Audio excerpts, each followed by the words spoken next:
Ոսկի, դրամային շահումներ, լիքը անվճար սպիններ, Gaming կետայը։ Շնորհակալություն, մեծարգո պարոն վարչապետ, հարգելի տիկին փոխխոսնակ, հարգելի գործընկերներ, քննարկում ենք կառավարության 2019 թվականի կատարողականի վերաբերյալ զեկույցը։ Թույլ տվեք նախ սկսել դրական մեր հաջողություններից անցած տարվա։ Իմ համոզմամբ նախ եւ առաջ կարելի է նշել մակրոկայունությունը, որը արձանագրվել է անցած տարի, ֆինանսական կայունությունը, եւ անպայմանորեն ուզում եմ հիշատակել որպես կարևոր ձեռքբերում դա մշակող արդյունաբերության եւ զբոսաշրջության բնագավառում արձանագրված երկնիշ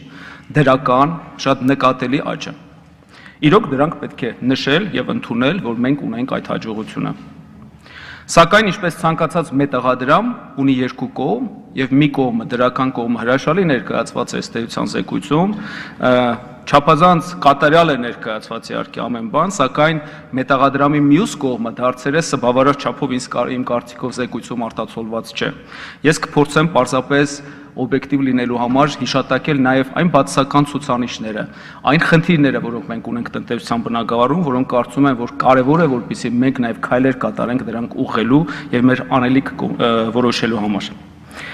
Այսպես, օրինակ զեկույցում նշված է, որ հաշվետու տարում Հայաստանի տնտեսական աճը ուղեկցվել է տնտեսության ճյուղային կառուցվածքի բարելավմամբ։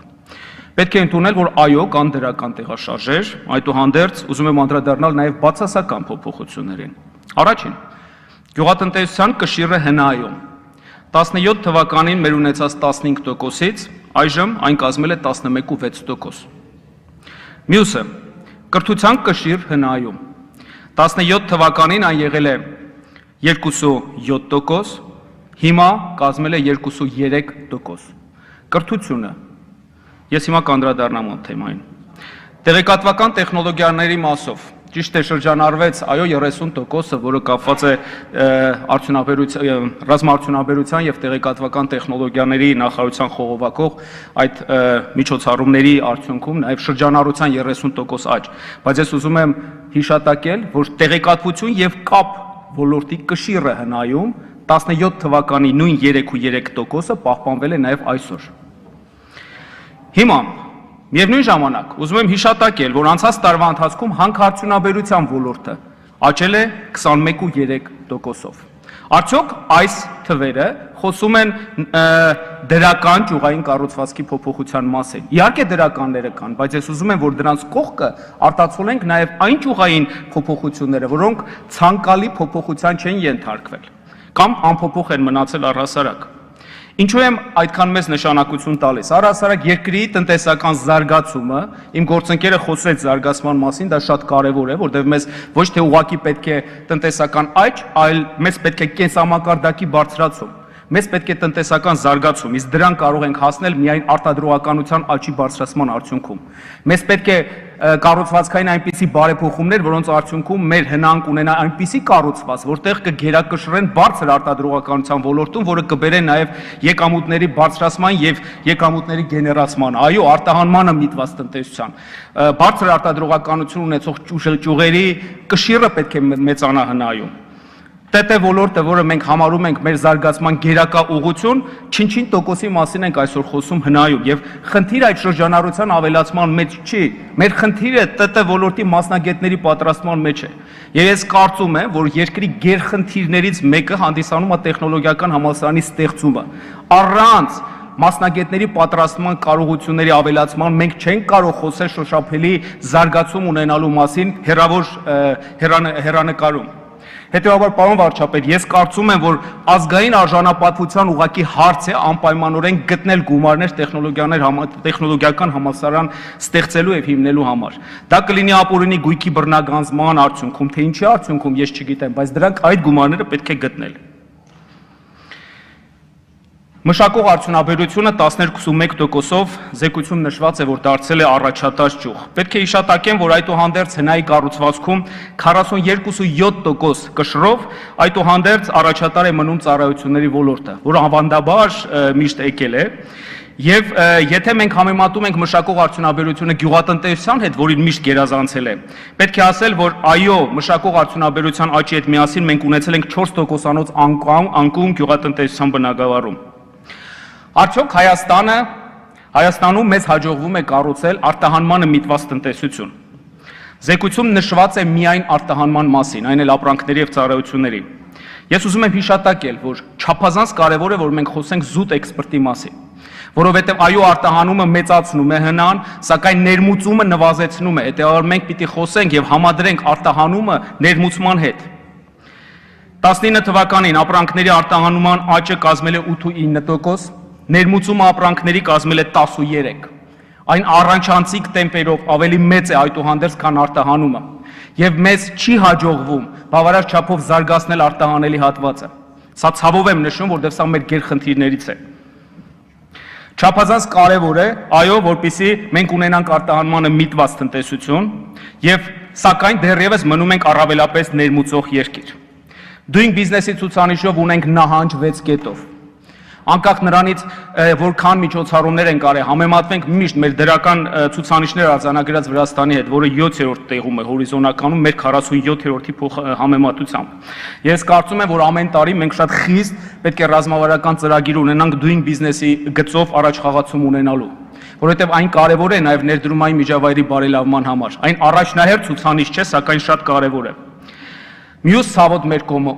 օտարերկրյա ուղղակի ներդրումների զուտ ներհոսքը։ Զեկույցներում միշտ հիշատակվում է ուղղակի ներդրումները, ոչ մի խոսք զուտ ներհոսքի մասին։ Զուտ ներհոսքը հաշվի առնում նաև արտահոսքը այդ ներդրումների։ Հետևաբար ուզում եմ թվեր բերել 2019 թվականին ուղղակի ներդրումների զուտ ներհոսքը կազմել է 48.1 միլիարդ դրամ, որը գրեթե կիսով չափ պակաս է 17 թվականի ունեցած ցուցանիշից, որը եղել է 93 միլիարդ դրամ։ Կապիտալ ծախսերի թերակատարումը անցած տարի եղել է 73.5%, ինչի եմ սա կարևորում։ Սա միայն բյուջեի հետ կապված թիվ չի, սա կապված է ուղղակի մեր հնայի աճի պոտենցիալի հետ։ Եվ օտարերկրյա ներդրումների նվազումը ըստ էության զուտ հոսքի իմաստով, կապիտալ ծախսերի թերակատարումը, սրանք չեն կարող բացասաբար չանդրադառնալ մեր տնտեսական աճի պոտենցիալի վրա, որը չափազանց կարևոր է հատկապես այս տնտեսական ճգնաժամը հաղթահարելու, դրանից դուրս գալու առումով։ Այո, եւ օր առաջ կապիտալ ծախսերին չափազանց մեծ ուշադրություն է պետք դարձնել այսօր, որովհետեւ ակնկալել մեծ օտարերկրյա ուղղակի ներդրումներ այս ժամանակահատվածում դժվար է։ Մեր հիմնական հույսը մնում է կապիտալ ծախսերը։ Անպայման ուզում եմ անդրադառնալ վարկերին։ Ուրեմն, այո, Հայաստանում վարկերը անցած տարի ավելացել են 16.9%-ով, բայց ես ուզում եմ դրանց որակին անդրադառնալ։ Ուրեմն, սպառողական վարկերը անցել են 1 տրիլիոն դրամը, ընդհանուր վարկերի ծավալը 4 տրիլիոնն է անցել։ Այդ սպառողական վարկերը այո ավելացել են անցած տարվա ընթացքում 30%-ով։ Հիպոթեկային վարկերը ավելացել են 40%-ով։ Մենք խոսում ենք մեր քաղաքացիների վարկունակության մասին։ Ես ուզում եմ անդրադառնալ այս թեմային։ Վարկունակությունը կապված է երկու կարևոր ցուցանիշներից։ Առաջինը տնօրինվող եկամտի ավելացումից եւ մյուսը գրավի առարկայի, այսինքն գույքի արժեքից։ Եվ աստված մի արած, եթե գույքի արժեք օրինակ կտրուկ անկում ապրի, միանգամից չաշխատող վարկերի տոկոսը կտրուկ կմեծանա։ Ինչ վերաբերում տնօրինման տակ մնացած եկամուտներին, անվանական աշխատավարձ անցած տարի ավելացել է 5.8%-ով։ Համեմատեք պարտքի բեռի ավելացման հետ, սպառողական վարկերը եւ հիպոթեկային վարկերը վերցնում են ֆիզիկական անձինք։ Եվ այո, իմ ամենամտահոգիչ ցուցանիշը ըստ իս դա մասնավոր հատվածի տնային տնտեսությունների պարտքի բեռի ավելացումն է, որը ահագնացող ծավալներ է ասում։ Այն ավելանում է նաև իրավաբանական անձանց համար։ Եվ ես կարծում եմ, որ սրանք կարևոր է նաև այն տեսանկյունից, որ երբ որ կառավարությունը հիմնական շեշտը դնում է որպես հակաճգնաժամային միջոցառումներ վարկային ծրագրերի վրա, սա իրապես խնդիր է, որովհետև առանցնել բարձր պարտքային բեռի տակ հայտնված սուբյեկտներին առաջարկել վարկեր, դրանք շատ արդյունավետ լինել չեն կարող, իսկ տնային տնտեսությունների համար դրանք ավելացնում են նաև նրանց աղքատացման աստիճանը, որովհետև նրանց աշխատած գումարների զգալի մասը գնում է պարզապես այդ վարկերի սպասարկմանը։ Սրանք շատ կարևոր